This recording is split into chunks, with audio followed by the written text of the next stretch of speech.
All right, so I'm at the Tokyo Skytree at nighttime, and I just wanted to give you a up close look so you could see. So tonight, it looks like right now, the color is probably supposed to be kind of like a cherry blossom, I guess. That's what I'm thinking, because right now it's cherry blossom season. So as you can see, it's very colorful. I think that as the night goes on, that the color actually changes, just because maybe like a half hour ago it was a rainbow pattern. So right now it's a whole different color than it was just even 30 minutes ago. Now you can see this Skytree from pretty much anywhere that you're at. If you're in Tokyo, I mean, there's probably a couple of areas that you cannot see it, but because the buildings are pretty tall over there, but you can probably see the Skytree from almost anywhere. And then this is a view of the, I'm not sure what this is, if it's a river or what it is, right across the street from the Skytree. I still have not made it up to the observation deck on this particular trip, but I promise I will get up there. I'm actually going to try to do 2 different trips up there, one time during the daytime and one time at night, so that you can see what the city looks like at both of those different times. But I might just do one trip depending on the day, and hopefully be able to get both a daytime going into the evening shot. So I think sunset is right around probably like 6:30, 7 o'clock right now. So if I got up there at like 5 o'clock, I could probably actually stay up there a couple of hours and get both views, the daytime view and the nighttime view. Now it's not as busy down here today because it's a weekday and most people probably worked and people go home, but you could still see a fair amount of traffic down here.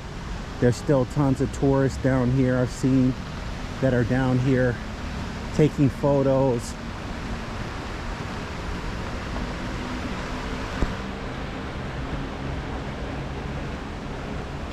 Whenever I go to a city and they have a major architectural phenomena such as this, I absolutely have to go and get some video footage of it. I really love architecture, so I have no trouble rather going to see all these architectural feats. I think I just saw one of the elevators coming down from here. So there is an elevator that goes from down here all the way up there, obviously. I mean, you're not gonna climb up, but the elevator is super quick. So from the bottom to the top, like, the elevator gets you up there in like, it's gotta be like a minute or less. All right, I'm just gonna keep walking down now so I can show you a little bit more of the area surrounding it.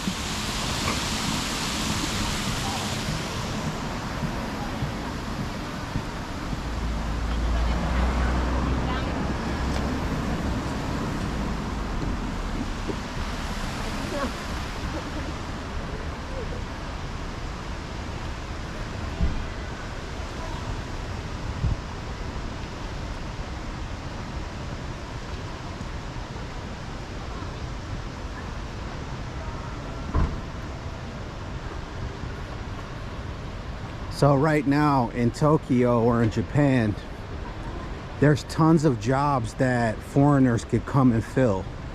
If you're a driver and you speak, read and write Japanese, you automatically are going to get a job over here if you want one. Another job that's very high in demand is IT jobs. So if you work in IT, you definitely could probably land a job pretty easily and get a visa for a year or 2 years. I guess it just depends on your company and who's sponsoring you, but there's tons of jobs available here, and the economy seems to be fairly robust.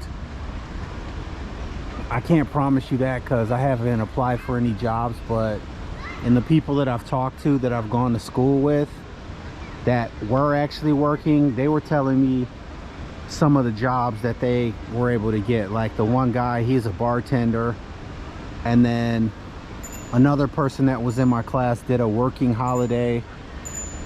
This one girl from Canada got her working holiday visa, and she actually came here for, I think she said she was going to be here for like 6 months. So there are opportunities here if you potentially wanted to come here and get a job and work. From what I understand, housing is fairly easy to get in terms of some rental housing, but it's going to be basically for foreigners. Other than that, renting an apartment is going to be very difficult because a lot of landlords will not rent to you if you're not Japanese, if you are not a native to Japan. They don't want to deal with the extra headache. They don't want you to skate town on them and not pay your rent. And there's a bunch of different issues and reasons why they specifically don't want to rent to foreigners. So, but if you have the cash and you can buy something, you can buy property in Japan. There's no restrictions against you owning Japanese property as a citizen of other countries. I can't really specifically say for every country, but I'm from the USA, so I do know that as a USA resident or a United States resident, you can purchase property in Japan as long as you've got the money. Now, you cannot take out a loan to purchase a property unless you have a job here. So if you have a job here and you're working here, then you potentially could take out a loan.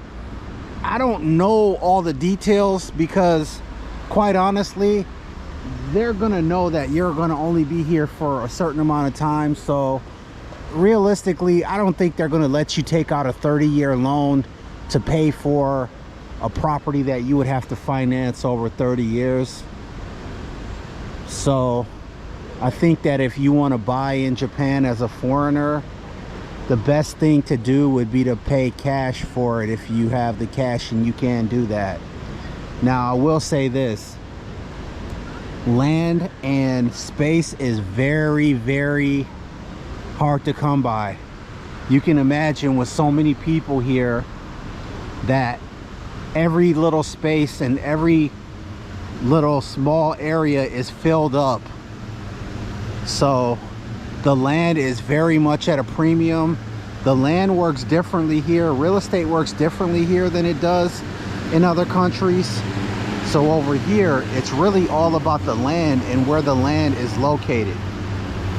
So that's going to drive the majority of the value. The actual structure is not really worth as much a lot of times as the land, because here they value real estate differently. There's tons of things being developed, so new developments are always happening. So a property could be depreciated to zero pretty much. It could still have functional life. However, the way it works here is after it gets to be a certain age, nobody kind of wants it anymore. So it becomes kind of functionally obsolete or economically obsolete,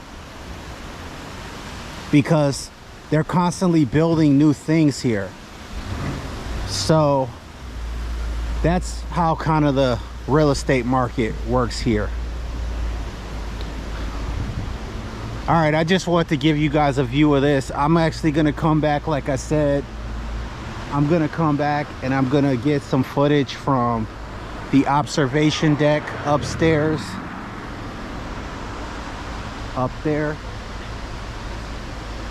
and hopefully I'm gonna get some daytime footage, and I'm actually gonna get some nighttime footage.